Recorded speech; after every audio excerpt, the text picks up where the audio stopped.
sasa yeye ameongelea agriculture. Na do you know irrigation scheme peke yake moja ile ya Aror na Kimwarer, if kama William Ruto angechukua tu hiyo 7B yenye ameweka kwa state house zote yenye anashinda kirenovate, aweke tu kwa Aror na Kimwarer, inge provide irrigation scheme yenye inge provide hiyo food security na inge improve agriculture, inge employ up to 40% Kenya. Lakini muungwana anasema ati kwamba tuangalie serikali. My friend, there is no way serikali inaweza sema kwamba haiprovide wananchi kazi, but ikifika kwa wastage ya pesa ya wananchi imeongoza kwa number 1. Yani kwa kuharibu kwa number 1, lakini wanawaambia hawana kazi. Angalia 1.2 billion. 1.2 billion ukimweka tu hapa, hii population iko tu hapa ni around 500 people. Between 300 to 500. Do you know hapa kila mtu akona pesa ngapi ya kufanya biashara hapa? Ukiweka tu. That is how William Ruto anakosea. Priority kwake ni X. Wrong priority. Endo angalia education. Peke yake, education peke yake, under education saa hii budget inakuja. Ameallocate 700B. 700B, chukua TSC, Teacher Service Commission, imepatiwa 347 billion. The lion's share of 700B. Hiyo Teacher Service Commission imeemploy walimu wangapi? Alikuwa na brag about 70,000. 70,000 ukiweka cumulatively ile pesa yenye William Ruto ametumia kwa education kuanzia 2023 mpaka saa hii ni 1.3. Hii kipicha itakuwa 2 trillion. 2 trillion. Yet Uhuru Muigai Kenyatta for 5 good years between 2013 to 2017 alitumia 1.3, and then wataka tucheke na ujamaa. Pesa kwa kuharibu ni number 1, lakini pesa kwa unaharibu ukiambia wananchi unawanyonya, unafinya kwa tax. Juzi I heard him say a very interesting statement kwamba inflation rate ya Kenya imeteremka. Then akasema number 2 kwamba Kenya GDP yetu imegrow from number 8. Tumegrow economically from number 8 to number 6. But now mimi nauliza mwananchi wa kawaida, hiyo economy vile imegrow imereflect aje kwa mwananchi? We are number 6. Ati kwamba na brag ati economy imegrow from number 8 to number 6. But mimi nauliza, how does it reflect kwa mwananchi wa kawaida? Mimi ningeuliza William Ruto, this is how you brag to people. Unawaambia kwamba between 2023 to 2025 saa hii vile tuko create jobs milioni 10. Na una mention kampuni ni hii, kampuni ni hii. Na yenyewe tunaona yenyewe kampuni ziko na zimeajiri watu. Unaona? Juzi hii bodi yenye nasimamia employers walisema aje kwa last year kampuni 57 zimefunga. Yeye hajakuja akakaunta, akasema kwamba saa hii industries zenye nimefungua saa hii ni hii na hii na hii. Saa hii budget ikienda kupita 4 trillion plus 7 trillion. Hii kipita hii saa hii tuko na 11 trillion amemeza kwa miaka 3. 11 trillion.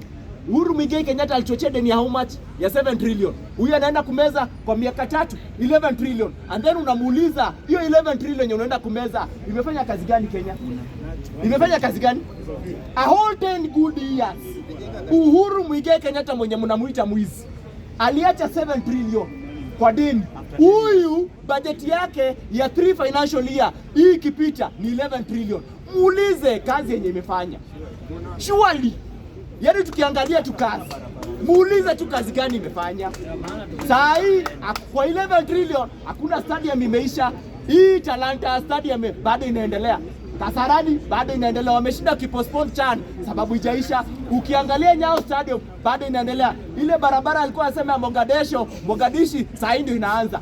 Sababu ya hivi hakuna barabara imeisha. Yet kwa hiyo 11 kwa ile 7 trillion ya Uhuru Muigai Kenyatta for 10 good years alitengeneza 11,000 kilometers of tarmac road by 1.5 trillion shillings. 1.5. Hii ni 11 trillion na hakuna yenye imeisha. Hakuna yenye imeisha. Margaret Nyakanga alitoa expose gani? Alisema between last year August mpaka this year February 25th. Endo angalia kwa data yake. Pesa ngapi ilipotea? 1.3 trillion. Ile pesa yenye ilitumika kurun budget ya education between 2013 to 2017 ilipotea within 7 months. Hatujui pale ilienda. Facts, totally facts. Go look at those figures. The problem we have with William Ruto is wastage. There is no way you can have 21 advisors. 21 advisors wanameza 1B. 21 advisors 1B, but the results hiyo 21 advisors wanakupatia ni 0. Ikienda kwa education no performance. Ikienda kwa health no performance. Ikienda kwa food security, no performance. Ukienda kwa infrastructure, no performance. Ukienda wapi, no performance. Sasa, to be sincere, where do you, and by the way, this is where I disagree with Gen Zs. Please, we will not ban our country. That's why I disagree with you. We have a right to disagree with the government, but banning our country, that one I totally disagree. And we cannot go Haiti. We are much far better than Haiti. We are much far better than we Burkina Faso.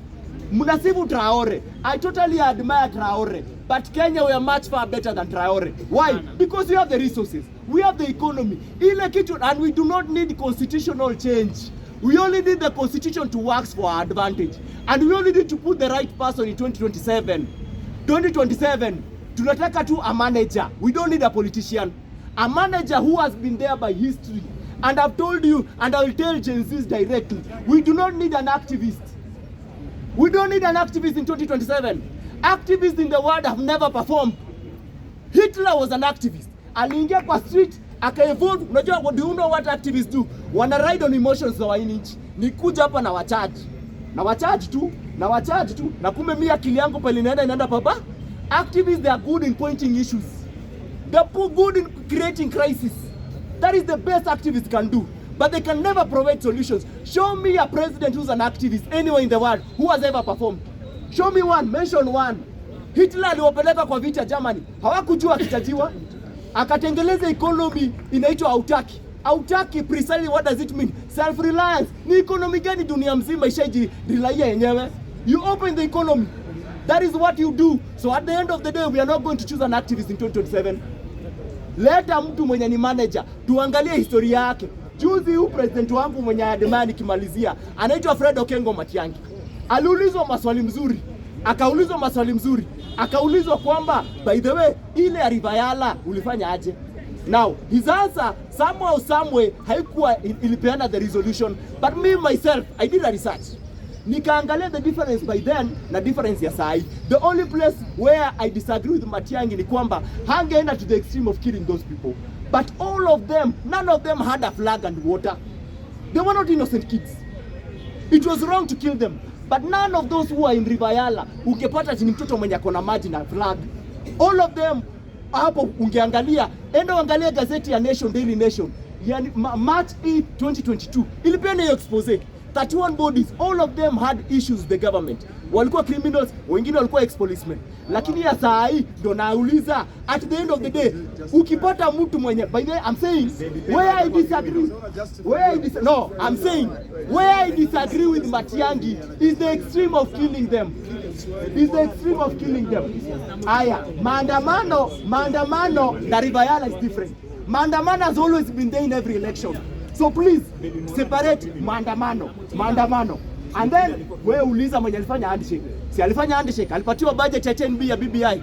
Alikumbuka watu walipiga huko. Alikumbuka. So stop lecturing me. Akaenda kwa mfuko. So please, the reason why. Namalizia. Wewe usichague, enda uchague activist. Mimi namalizia hivi. Mimi siliangi na sifu Matiangi. Matiangi is a manager. And Matiangi has proved himself in this way. Number one, wakati alikuwa minister wa ICT, we saw him perform. Wakati alikuwa kwa education, we saw him perform. Wakati alikuwa acting minister wa lands, we saw him perform. Wakati alikuwa internal minister security, I'll show you, tuone kwa interior. Kwa hiyo interior yenye mnasema aliua, mnaona tu Rivayala. But you know, Matiangi akiwa minister of internal security, kulikuwa na group yenye ilikuwa inaitwa Confirm Nakuru. Matiangi alienda akaimaliza. Kulikuwa na group ilikuwa inaitwa hivyo. So at the end of the day, Matiangi wakati bandits walikuwa nasumbua hapa Rift Valley, the current minister ameshinda kwa handle. Lakini wakati alienda pale akasema human rights wasikuje kucomplain sababu wananchi wanaumizwa. There is a person who's very passionate about protecting his own people. So for me, 2027, I'm choosing a manager, I'm not choosing an activist. Activist X. Tafsiri activist.